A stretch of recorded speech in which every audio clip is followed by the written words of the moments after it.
Good morning. First of all, any attorneys are going to have to leave the room. It's a police thing. When I was asked to speak, I thought, okay, I can do this. And I began to do some research regarding elder abuse and going back on my experience throughout my career regarding investigating crimes of elder abuse. It brought back a lot of memories as far as what type of cases I've seen, what our investigators have seen, and what we will see in the future.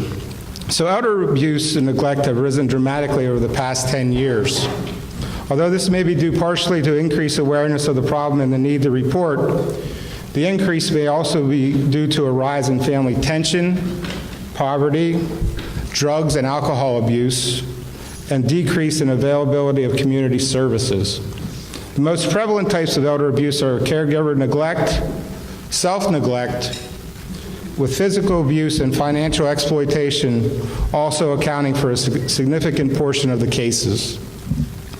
Elder abuse and neglect are prevalent in our society, and yet it is estimated that only 1 in every 14 cases of elder abuse are reported to authorities. That's 1 in 14. Therefore, it is very important that people of all ages be aware of what elder abuse is, how to spot it, and where to get help for the elderly person in need. The Attorney General's Elder Abuse Unit investigates and prosecutes those who cheat, deceive, or abuse older Pennsylvanians. The unit is comprised of prosecutors, agents, and support staff.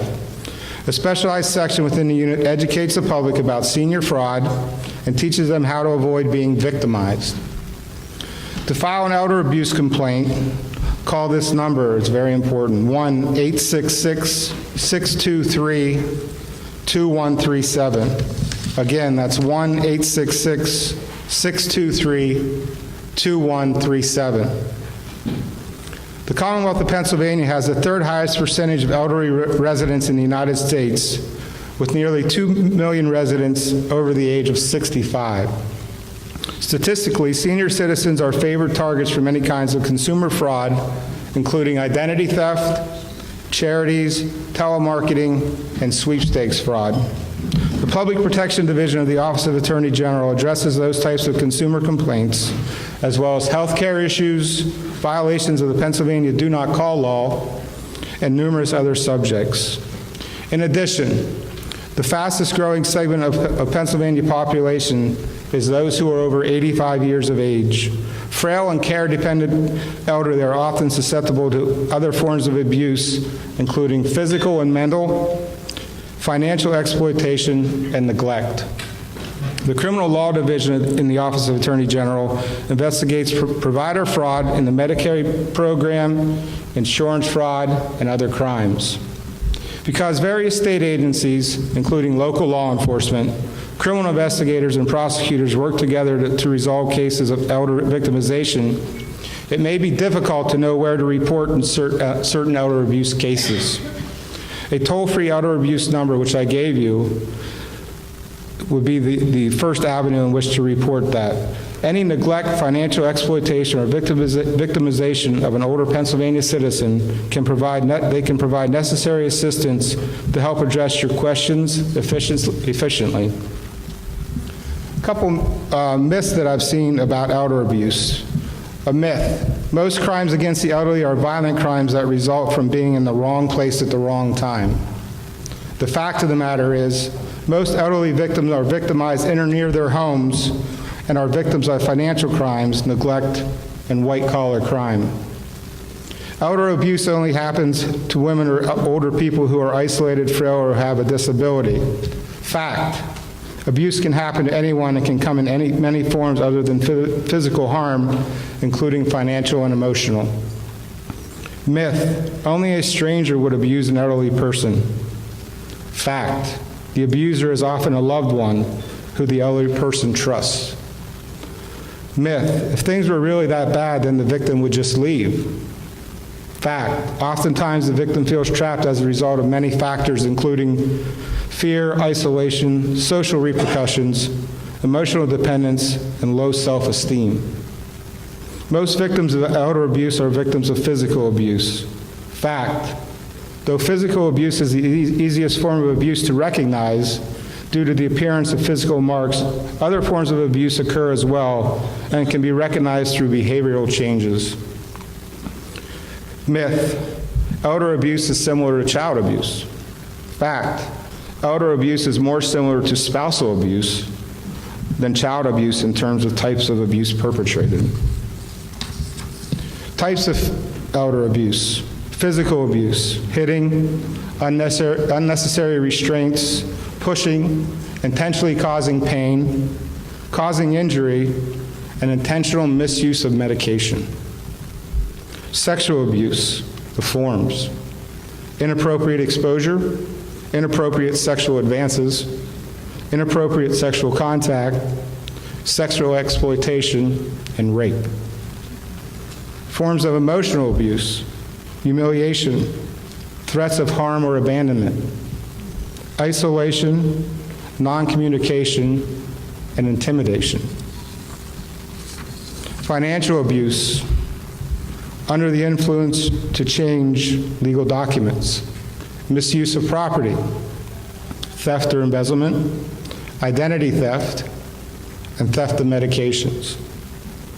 Neglect: deprivation of basic needs, including water, food, housing, clothing, and medical care. So as I outlined it for you there, those are what we see in the law enforcement community and what we respond to. I'd like to explain a little bit to you now regarding the law enforcement response as far as reporting goes and the ultimate goal of taking the case to the district attorney for prosecution. As far as reporting goes, it begins with the caregiver or family member, and I can't stress enough, immediate reporting is key to any investigation. If you believe something is wrong, if you feel something is wrong, report it. Very simple.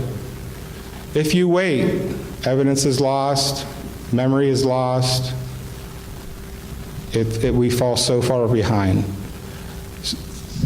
Initial police response will vary depending on what is being reported. For example, if you have a report of a theft, fraud, or forgery that occurred 2 weeks ago, you'll see the uniformed trooper in the marked car come to the location, take the information, do a report, do the interviews. However, if you see a more complex case, a large theft, fraud involving thousands of dollars, sexual abuse, or rape, you will see what we call as a criminal investigator respond to the scene. That investigator will be dressed in a suit and tie, and he will assume primary responsibility for that investigation from the beginning. It's important to know that because that would be his sole case. No one else will touch that case but him. He's devoted to that case and will see that case through the trial court. With that being said, even though the patrol trooper, as previously stated, responds to the scene, if he uncovers information or the investigation shows that there is more to the initial complaint than what is believed, it will then be assigned to a criminal investigator who, again, will take over the case and take it through the district attorney. A couple investigative steps that we look at. First of all, we have to determine a victim loss. If there's bodily injury, that's not a loss, however, that is an assault. Suspect identification. Who is it? Who are they? Where are they? Evidence documentation. Collection, notation. Very important, as I stated previously, evidence can go away. If you have someone visiting an elder person who leaves a cup of coffee on the table, and you believe the elder person was raped or victimized, and you don't report it right away because you don't think it happened, and then she goes and washes that cup, we just lost DNA evidence. Very important. Upon the investigation being completed by the criminal investigator, there's what's called a presentment to the district attorney. There's 4 things the district attorney can do or tell us to do with the case. Number 1 is an arrest. And as you all know, you need probable cause to make an arrest. Number two, you would close the case due to lack of probable cause. Now, when I say, if you understand, I know you all understand the word close, but in police terminology, close means we're no longer investigating. However, that does not mean if new information comes to light, we cannot reopen that case and continue the case once the new information has come forth. But with that, you also have to understand that if you have a forgery and it happened 2 years ago, and 4 years later, you find out additional information regarding the forgery, we're outside the statute of limitations, okay? Most felonies are a 5-year statute of limitations, and most misdemeanors are a 2-year statute of limitations to be able to prosecute, all right? So that's very important from a standpoint of going forward with an investigation as to how old the actual investigation is itself. It's not that when the crime was committed, it's when the victim became aware of the crime being committed against them, okay? Some investigative obstacles. Victim's age and mental capacity. We deal with this a lot. Is the victim capable or incapable? That's determined by the district attorney. The victim witness coordinator will do their interviews with them and find if the victim is capable of testifying or incapable of testifying. That, a lot of times, will determine even whether the case goes forward or not. Of course, if someone's incapable of testifying, there's no way they can identify the defendant, and there's no way we can go forward with a case with an incapable victim. Timeliness of reporting, as I stated earlier, I want to stress this again, the statute of limitations, when you become aware of information as to when it's reported. Cash versus check, theft and fraud. Of course, as you all know, it's easier to track check transactions as it is cash versus cash, money orders, so on. Anything that is over the computer we can track through our computer crimes division. Property, personal property, proof of ownership, titles, deeds, and property with documented serial numbers. Any elder person who has any type of property of any value should somehow notate on that property, either by their initials or by serial number and documenting it, that it is theirs. We come across property in search warrants, we take in property that we know is stolen, however, we are unable to identify it to any particular victim because it's a popular item, let's say, for example, a gold statue. However, there were 10 million gold statues made. We have an idea that it's theirs, but we can't identify it specifically to that victim. So if they could somehow, if you could have them somehow mark the property, take a photograph of the property for future reference once that property is recovered. Last but not least, but most importantly, it seems like in rural Pennsylvania, everyone has a weapon or access to weapons. And a lot of times we'll go to a burglary of an elder victim, and they'll say, I had 15 guns taken. Okay, well, what are the serial numbers and make and model? Well, I don't have those. That's 15 guns on the street that if we come in contact with them later down the road, we cannot seize. If we had the serial number at the least, we can enter that in NCIC. If we come in contact with that gun on the street, we enter the serial number, it comes up as stolen. We arrest the person who's in possession of the gun for receiving stolen property, and we get the gun back off the street and to the owner. Very important that not only elder victims, but if anyone that owns a gun, write down your serial numbers, make and model, and put them somewhere in a safe place that if you would become a victim of a burglary or robbery, you would be able to access those to provide those to us. Sexual assaults, Title 18, specifically indecent assault, aggravated assault, and rape. Probably one of the most unreported crimes that there is. However, when it is reported, it becomes a major sticking point in families because most of the times, as I stated previously, the perpetrator is a loved one or family member.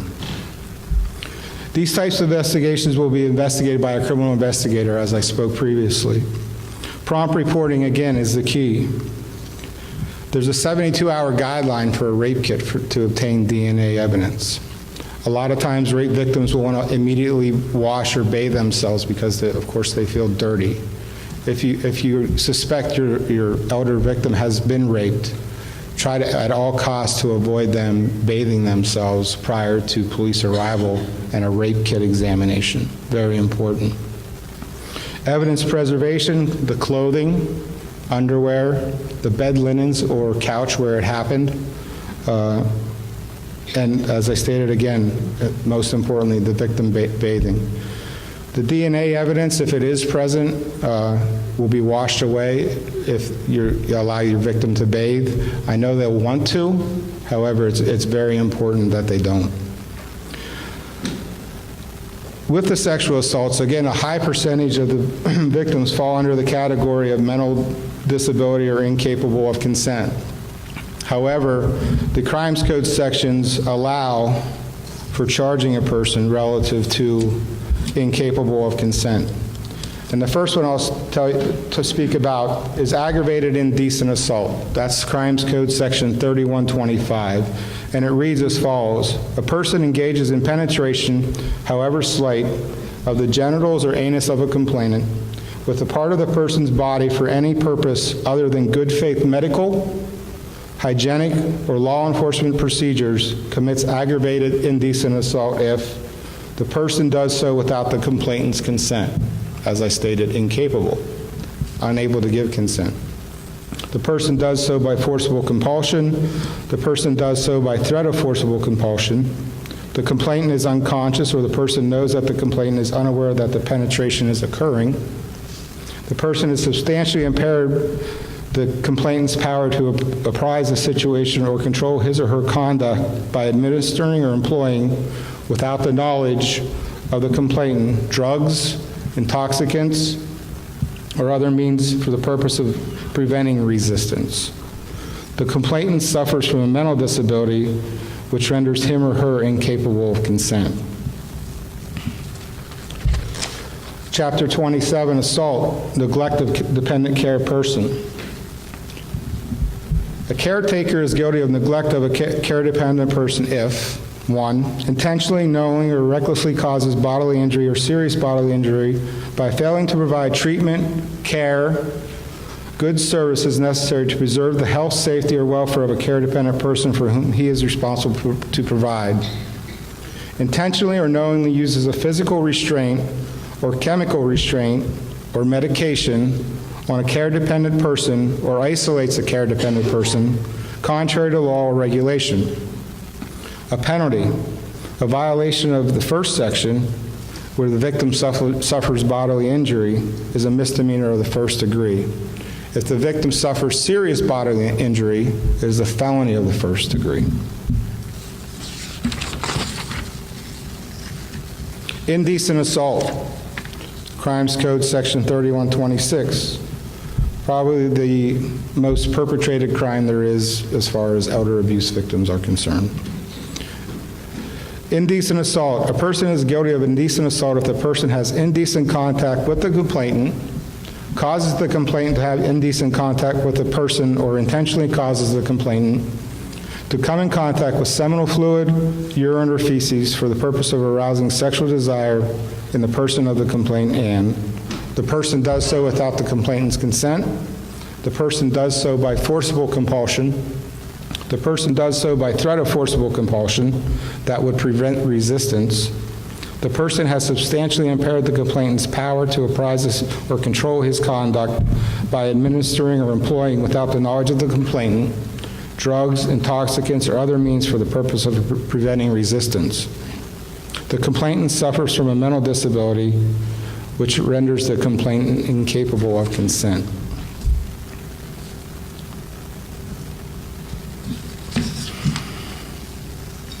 Enforcement.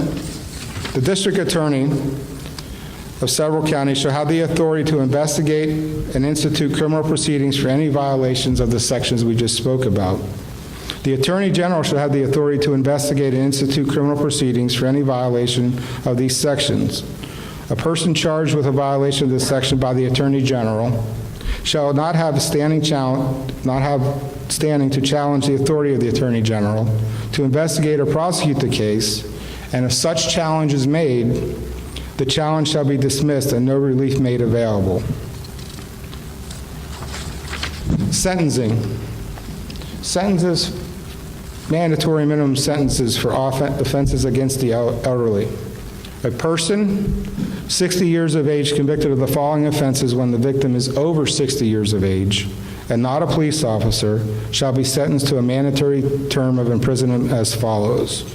Aggravated assault, not less than 2 years. Rape, not less than 5 years.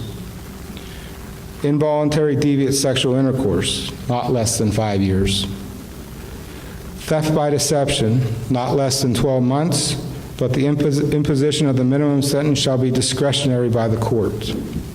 So there are some good penalties out there for violations of these sections and their mandatory minimum as stated in the law. And they go along with the mandatory minimum of committing a crime with a firearm. As if you are aware, committing a crime with a firearm has a 5-year mandatory minimum attached to it, okay? Very tough law, a good law, but when you're using a handgun or a gun to commit a crime, there should be repercussions on your part. Some current trends with what we're seeing. Phone solicitation type crimes. They target the elder population with a promise of financial gain. Losses can range from as little as $500 to tens of thousands of dollars. Groups obtaining victim social security numbers and date of births to access bank accounts. Email scams, promises of payouts from $10,000 to the millions. Victims required to provide bank account numbers for deposit information. Victims required to send money to release funds, and I'll go over a couple of the scams here in a minute. Commonly referred to as a Nigerian scam, which is an overseas network that has proven to be ineffective in avoiding prosecution. And we'll talk a little bit about the Nigerian scam later, but it has been directly related to funding worldwide terrorism groups. $100,000 or more for the FBI to become involved and investigate these types of crimes. We as a law enforcement agency in the state of Pennsylvania or any other state in the United States come across an international case, let's say for $50,000 that we can track to another country. We have no authority to prosecute a person in that country. And the FBI has a threshold of $100,000. However, that does not mean just because it's under 50, there might be a continuing course of conduct by that group somewhere else in the United States in the database that would get that total to the $100,000 mark that would enable them to commingle those investigations together in order to prosecute it. The grandparent scam. So you're a grandparent, you get a phone call or an email from someone who identifies himself as your grandson. And this happened to one of our troopers at the barracks' grandparents. The grandson said, I've been arrested in another country. I need money wired quickly to pay my bail. And oh, by the way, don't tell mom and dad because they'll be upset. Sounds legitimate. This is an example of what's come to be known as the grandparent scam. Another fraud that preys on the elderly, this time taking advantage of their love and concern for their grandchildren. The scam has become more sophisticated. Thanks to the internet and social networking sites, a criminal can sometimes uncover personal information about their targets, which makes the impersonations more believable. For example, the actual grandson may mention on his social networking site that he's a photographer who often travels to Mexico. When contacting the grandparents, the phony grandson will say he's calling from Mexico, where someone stole his camera equipment and passport.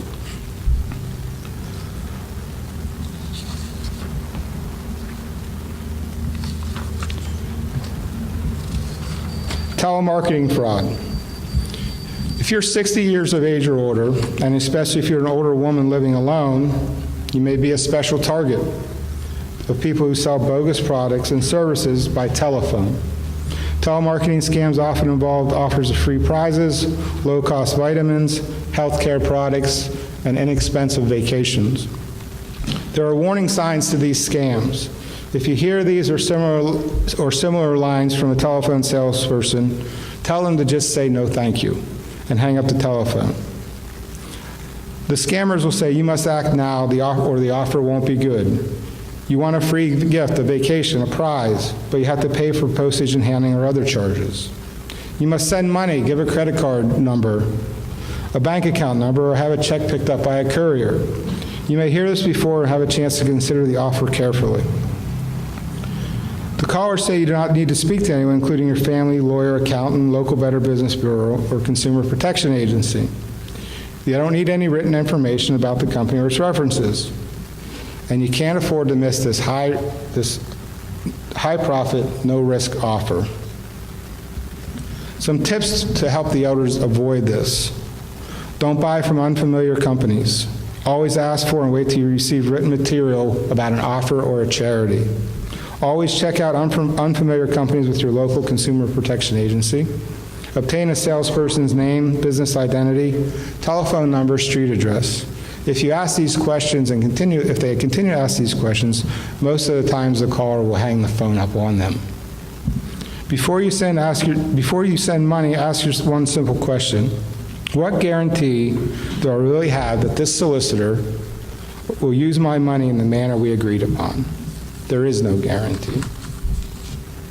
As stated previously, Nigerian letter, or what is called a 419 fraud. Nigerian letter frauds combine the threat of impersonation fraud with a variation of advanced fee schemes in which a letter mailed from Nigeria offers the recipient the opportunity to share in a percentage of millions of dollars that the author, a self-proclaimed government official, is trying to transfer illegally out of Nigeria. The recipient is encouraged to send the information to the author, such as a blank letterhead, stationery, bank name and account numbers, and other identifying information using a fax number provided in the letter. Some of these letters have also been received via email through the internet. The scheme relies on convincing a willing victim who has demonstrated a propensity for larceny by responding to the invitation to send money to the author of the letter in Nigeria in several installments of increasing amounts of variety. Payments of taxes, bribes to government officials, and legal fees are often described in great detail with the promise that all expenses will be reimbursed as soon as funds are spirited out of Nigeria. And actually, the $1 million do not exist. And the victim eventually winds up with nothing but a loss. Once the victim stops sending money, the perpetrators have been known to use the personal information and checks that they received to impersonate the victim, draining bank accounts and credit card balances. While such an invitation impresses most law-abiding citizens as a laughable hoax, millions of dollars of losses are caused by these schemes annually. How can we avoid it? If you receive a letter from Nigeria asking you to send a personal banking information, do not reply in any manner. Send the letter to the U.S. Secret Service, the local FBI office, or the U.S. Postal Inspection Service. You can also register a complaint with the Federal Trade Commission complaint assistant. Be skeptical of individuals representing themselves as Nigerian or foreign government officials asking for your help in placing sums of money in overseas bank accounts.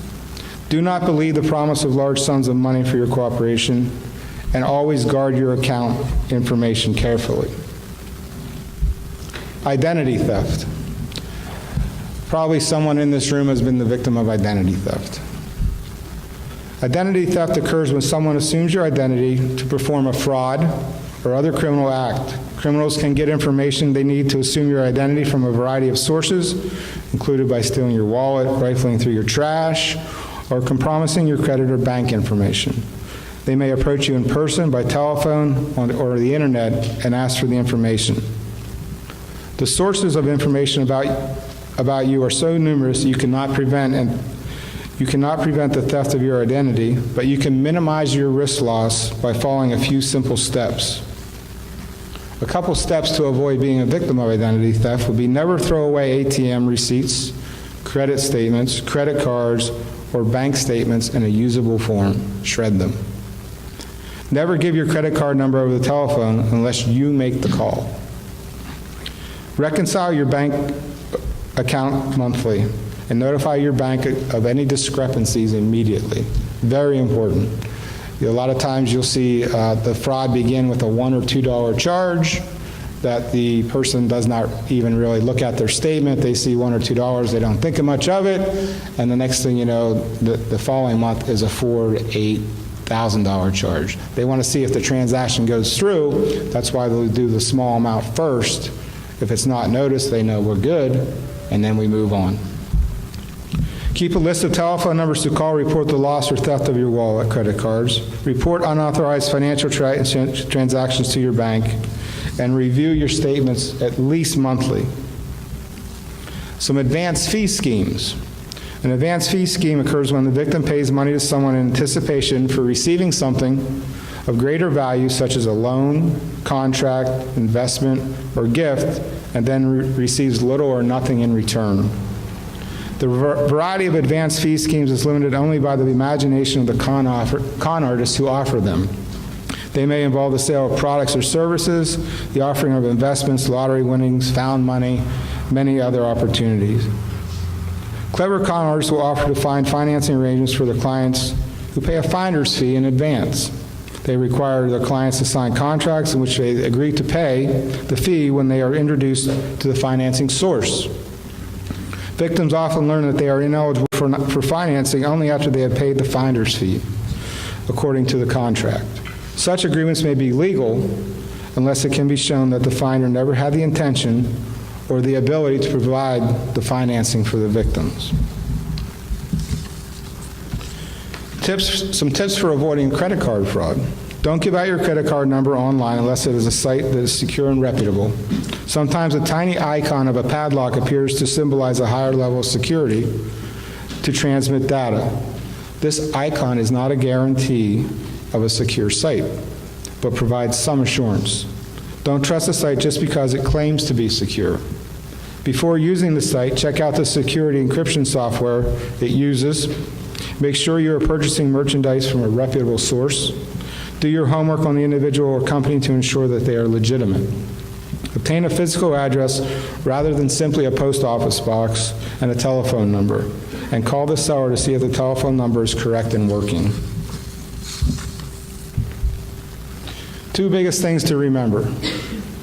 If it sounds too good to be true, then it probably is. If you're unsure, ask somebody to help you verify. What can we do? Education. How do we educate? Elder victims aren't the easiest to educate. Sometimes we can call them hard-headed, set in their ways, as we all are in some form of respect. However, if you don't talk about the issues that I just brought up to you, and they'll never be aware of them. So you don't have to educate in a form of lecturing. However, you can educate in just a form of conversation and just throw it out there, because you're not going to remember every single thing they tell you, but they might remember bits and pieces of what you talked about, which could spawn something to realize, hey, I've just been a victim, or I'm going to become a victim. The awareness that goes along with the education. How do we become aware? Talking, education, TV ads, Office of Aging, your local healthcare professionals, all bring awareness to any type of elder abuse victimization. The key to identifying and minimizing victims. How do we minimize victims? Don't give the criminals the opportunity. When the opportunity is there, they will take advantage. There's no doubt about it. Prompt reporting. I think I've brought this up a couple of times. It's very important that the prompt reporting is done. If you believe a crime has been committed, if you think a crime has been committed, if you think something is suspicious, whether it be a person or a vehicle around one of your elderly family members, call. Call your local authorities. They will come out, and the worst case scenario is nothing happened. That's good. That's not a bad thing. You might think that, oh, I don't want to waste the police time. Well, we have databases, we do suspicious persons, we do suspicious vehicles, and we enter those in. And it might not always come to fruition, but a year from now, when that suspicious vehicle is seen in the area again, and we query that information with a vehicle that was seen at the scene of a crime, and it comes back as the same vehicle, that's a positive, all right? So again, get out to your elderly victims that don't be afraid to report. Nothing is too trivial to report. Video surveillance. As you know, in the age of what we are in today, video surveillance plays a key role, not only with on the streets in the cities, but also in rural Pennsylvania. If the elderly have access or the financial ability to put any type of video surveillance in their residence or outside their residence and their driveway, I would suggest they do so. Juries today love to see video evidence. They love to see taped statements. They love to see video statements. They don't so much like a written statement anymore. If you have a video of a suspicious vehicle driving through it's no different than a bank that has the ATM machines and the video surveillance when they go through the ATM and you get a snapshot of the person's face. You put that in a residence and set it there, and something happens that gives the law enforcement one step up, and it also gives the victim a little bit of sense of security. Financial institution notification to victims suspected of fraudulent transactions. I don't know how many people in here work for the financial institutions. I know my wife does, and I preach to her constantly. I'm like, hey, how many people you got ripped off in your bank this month? And she just laughs at me, and I laugh. However, it is a serious issue that if you work for a financial institution and you see some transactions that are suspect, act on them immediately. I know it's their money, they're allowed to do with it what they want, but a lot of times they really don't even know what they're doing with it, and they're being conned, and they don't even know they're being conned. So if you see that elderly victim coming through your drive-through, and she writes a check out, and she has Joe Schmo beside her who you've never seen before, but she's a customer all the time, and it's a check for $2,000 or whatever, question her, hey, what's this for, Mary? She's either going to tell you or she's not going to tell you. However, if you don't ask the question, you're never going to know. Family and neighborhood notifications. Most importantly, everyone sees something different. You as a family member of an elder victim, or you as a neighbor of an elderly person, have the opportunity and the ability to visualize things in different ways. And I say that in this respect. As we stand here today, and if we were out on the street and there was crime were be committed in progress, and I were to interview 5 people that were eyewitnesses, those 5 people's statements would not all be exactly the same. The height would vary, the clothing would vary somewhat, the actions would vary somewhat. So when I say that, neighborhood, know your neighbors, know your elder victims' neighbors. Get to know them. You don't have to like them, but get to know them. They'll watch out, they'll see the suspicious vehicle, they'll see the suspicious person, they'll see the truck, the paving schemes, guy pull into the driveway and pull back out. Information is key.